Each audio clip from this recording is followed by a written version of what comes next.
Entrave à la justice, information déficiente ou encore manque de stratégie. La délégation dit commission de gestion du Parlement n'épargne pas le Conseil fédéral dans sa gestion de l'affaire Tiner, dans laquelle, je vous rappelle, 2 frères suisses sont notamment accusés de contrebande nucléaire. Chloé Stelet.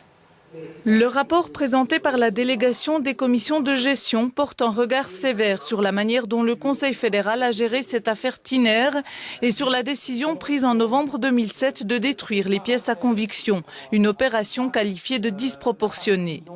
Le Conseil fédéral a perdu toute marge de manœuvre, a perdu toute vision globale, a été incapable de faire une stratégie et ça explique peut-être d'ailleurs la manière un peu rapide au final où le Conseil fédéral a ordonné la destruction de tous les documents.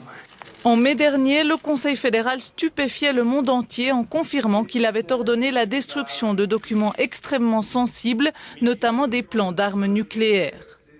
Pour des motifs de sécurité et en raison des obligations découlant du droit international, le Conseil fédéral a décidé de faire détruire ce matériel dangereux sous la surveillance de l'Agence internationale de l'énergie atomique.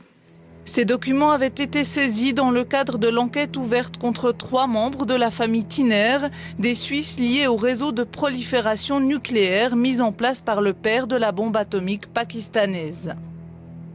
Qu'il faille détruire des plans de bombes atomiques, on est tous d'accord, hein, mais on aurait pu les stocker plus longtemps en Suisse, on aurait surtout dû trier entre les documents extrêmement sensibles en matière de bombes atomiques avec ceux accessoires qui étaient là pour montrer que les frères Tiner avaient fait de l'exportation illégale de matériel de guerre. Tout ça n'a pas été fait, c'était pourtant des possibilités tout à fait faciles.